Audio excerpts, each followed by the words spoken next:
Hello, Honors Calculus students. This is a video on 4.2 to 4.4 to get ready for your quiz. So I think the best idea would be to try to write down the questions and then try them yourself. And if you need help, just listen to how I do it and get the final answer from me. Thank you and enjoy. So here's the first question. We're going to do actually 6 equations where we just find the derivative. So a really good strategy to start off a lot of these questions is to rewrite them. A lot of times you can just use the power rule. So I'm going to rewrite h of x as 6x to the 1/2 plus 3x to the 1/3. So I rewrite them as powers and then I can use the power rule. So h prime of x, the derivative of h of x is, I'll do the power rule, 6 times 1/2 is 3, x subtract 1 from the exponent, get negative 1/2, plus 3 times 1/3 is 1, so it'll just be x to the negative 2/3, which is 1/3 minus 1. Rewriting this, I could get 3 over root x, or 3 over x to the 1/2, plus 1 over, and you can leave it as x to the 2/3, or you can make it the cube root of x squared. And that's good. So again, pretty acceptable answers would be going back to just leaving it as rational exponents or writing it this way. Here's the second one. So again, I'm going to rewrite it first. This is something you're going to be prompted to do on the quiz as well. So g of x, and the reason I'm going to rewrite it is technically I could use the quotient rule on this, but I can also just bring up the bottom and then use the power and chain rule. So there are different ways of doing it. Just think this actually comes out to be a little bit cleaner. So now you differentiate. So it's the derivative of the outer, which is going to be 2 times negative 2. You just bring the exponent out. So it's negative 4. And then keep the inner. Subtract 1 from the exponent, that's the power rule, times 3, which is the derivative of the inside. So going a little bit further, I could do negative 4 times 3 is negative 12. And I could put this part in the bottom. And that's probably the cleanest way to get this simplified. It's the nicest way to go. All done. Number 3. Now this could be one that I could actually FOIL out and then use the power rule on it, but I'm going to use the product rule. Practice that. So the product rule says keep the first times the derivative of the second, well that's just 1, plus keep the second times the derivative of the first. And that is 3x squared minus 3. You can definitely leave it like this. This is considered a raw form, and we're good with that. Or if you want to simplify it, you could pause and try that. It comes out to, this is the derivative. I got 4x cubed minus 6x squared minus 6x plus 6. All done. Okay, number 4 is one that I'm going to practice using the quotient rule. Definitely a rule you guys want to practice. So the derivative of j of x is, we do low, so the bottom one, times the derivative of the top, that's just 6, minus high, which is the top function, times the derivative of the bottom. All over low, or the bottom squared. Okay, definitely could leave it this way, or you could simplify it.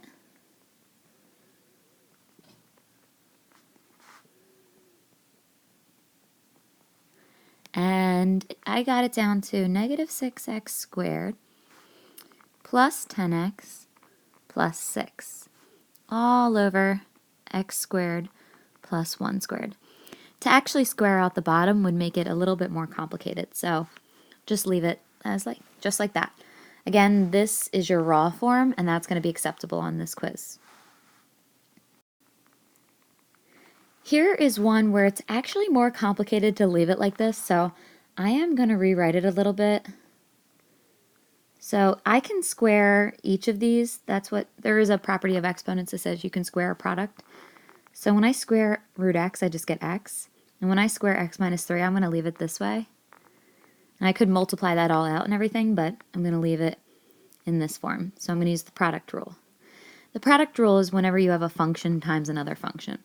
So I'm going to use product and chain. And I actually tried this one using the original equation, but it was very complicated looking. So keep the first times the derivative of the second. The derivative of the second is just that. Because it's, the power rule says bring the 2 out, subtract 1 from the exponent, and then times the derivative of the inside. And the derivative of the inside is just 1. Plus, keep the second times the derivative of the first. Well, that's just 1. Technically, I didn't even need to write that. If you want to clean it up, it would be 2x squared here minus 6x plus x minus 3 squared. And, there's a lot of different things you guys could do. I think the textbook actually factors stuff out. So they probably would have factored out an x minus 3. So their answer would have looked like this. Times, they would have had a 2x from this first thing plus x minus 3. And then they would have had it written like this. That's actually really nice and tidy there. If you don't do this originally, you're going to find that your equation is very messy and complicated. So please try to use these simple little tricks to make your life easier. Okay, so here's one where I'm forced to use the chain rule. I mean, the only real thing I'm going to rewrite it as is the inside. I'm going to make it x to the negative 1 for the 1 over x. That's going to help me use the power rule with the inside. So the derivative, I'm going to use the chain rule. So the derivative of the outer is 5 with the inner. I'm going to write it as 1 over x though. To the fourth times the derivative of all this of the inner. So this is the derivative of the outer with the inner times the derivative of the inner. And then I got to keep going, because I haven't fully differentiated yet. Times the derivative of this is going to be 2x minus x to the negative second. So that I used power rule and just the derivative of a sum.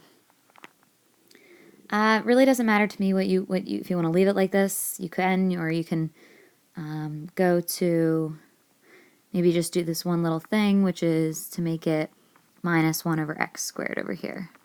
Again, our textbook is going to do a lot of different things, but this looks pretty good to me. Okay, so here's a problem with finding the equation of the tangent line to the graph of a function at a point.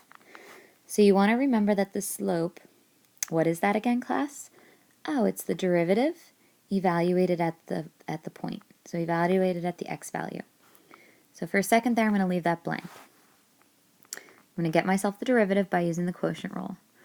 So that's low d high, so it's x minus 1 times 1. So I'm just going to write that, minus high d low, times 1 again, so I'm just going to leave it there, over low squared. Now this is a good time to simplify, because it just helps you to plug the number in.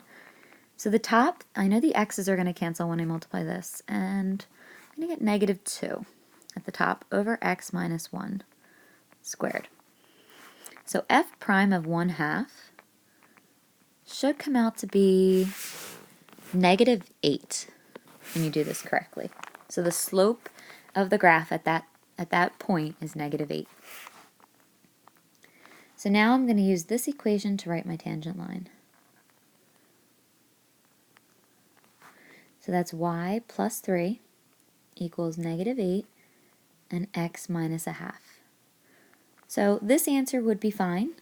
If you're dying to multiply it out, it should come out to be negative 8x plus 1. So whatever you like better. Here is a second derivative equation. So again, rewriting is always a smart plan for the square roots.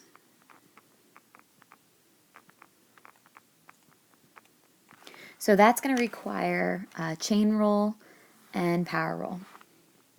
So the first derivative is going to be 1/2 5 minus 2x to the negative 1/2 times the derivative of the inside, which is going to be -2. Clean that up a little bit to get the second derivative by doing 1/2 times -2. And that's just going to be -1. I'm going to leave it in this form because it's going to be easy for me to take the second derivative if I leave it in this form rather than putting it in the bottom. So the second derivative, I'm going to use power and chain again. So I'm going to do -1/2 times -1. That's going to be +1/2. And then 5 minus 2x. And if I subtract 1 from -1/2, I get -3/2. Again, times the derivative of the inside. Keep using that chain rule. Whenever you have something different than x in here, inside of a function, you have to multiply by the derivative of it. Right there. Clean this up a little bit. -2 times -1/2, I'm going to multiply these, is going to be -1. So it's just -5 minus 2x to the -3/2, which, written in better form, would look like this. And there's a couple different ways to write this if you want to go back to square root or whatever. But this is pretty good. So you can see I pick and choose what I like better. This is the last problem of the day. So it's a chart. So you had one of these similar in your 4-4 homework. Let two differentiable functions have the following values. So I have 5 different x values and f of x, f prime of x, g of x, g prime of x. So I want to find r prime of 2 if r of x equals 3 times f of x. So the first thing I need is r prime of x. I need the derivative. So I'm just using the constant multiple rule. So the 3 stays times the derivative of f of x. So r prime of 2 is going to be 3 times f prime of 2, which is 3 times -1. That's -3. Okay, not too bad. So s of x equals g of 3x. So I'm going to need the chain rule. So it's going to be g prime of 3x times the derivative of 3x, which is 3. So f prime of 0 equals g prime of 0 times 3. Well, g prime of 0, I'll follow it down, as 4. So 4 times 3. Oh no, I'm sorry, it's, realize my mistake really quick. Should be -1. So -1 times 3 is -3.